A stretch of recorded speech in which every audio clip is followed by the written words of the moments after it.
The stock market has again dropped prices of big cap shares following sustained pressure on sales. Let's join markets editor Effiong Gekop for detailed reports on markets.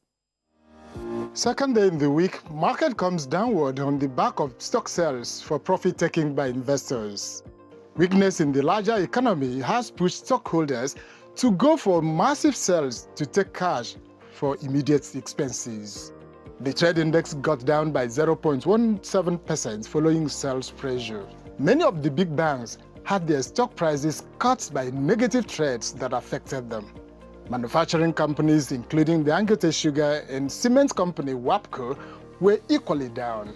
The lines of deals gainers were swelled by Ikeja Hotel, Mansard Insurance, Oando, MTN Nigeria, and Zenith Bank.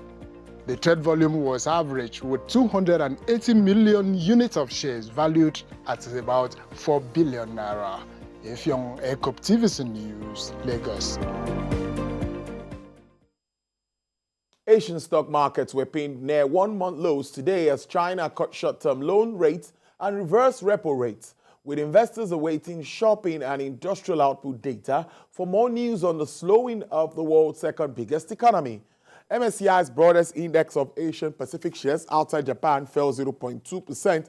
Japan's Nikkei rose 0.6% after data showed the country's second quarter growth, boosted by tourism and car exports, and running at an annualized 6% against expectations for 3.1%. Nasdaq rose 1%.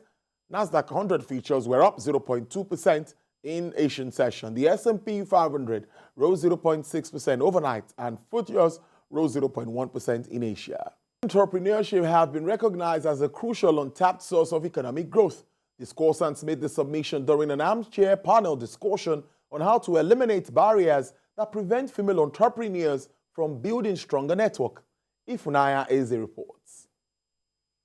The gathering is mainly composed of professionals with an understanding of why entrepreneurship in finance and technology is imperative for women. A panel discussion led by the United States Undersecretary of Commerce for International Trade, Marisa Lago, explored ways to help women develop strategic networks to facilitate financing. The discussion was really about women and finance and how we can get more financing into the hands of women in tech. I work in venture capital, and 50% of the founders in our companies in our portfolio have a female founder.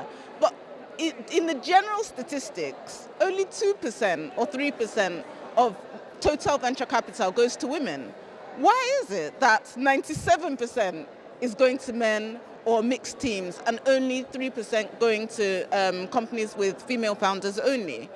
They did, however, identify barriers to women's entrepreneurial growth. They note it is necessary to include a women's entrepreneurial dimension in women's financing needs. There's implicit bias put on us by the society in general, where women are termed homemakers and expected to stay as homemakers, and when it comes to business, are not really seen as capable in that way. But the reverse is the case. Women are very effective when it comes to driving economic prosperity. One of the biggest barriers that has been identified time and again is access to funding, right? And this is different forms of funding. So whether it's VC funding, and then a study that we supported recently shows that of all the funding that was raised, VC funding by tech startups last year and the first half of this year, less than 2%, about 2.9% went to women-led startups, right? And that's a very insignificant number. So that's one of the barriers of funding. In general, female entrepreneurial networks are increasingly regarded as valuable tools for women's development. Ifunanya Eze, TVC News, Lagos.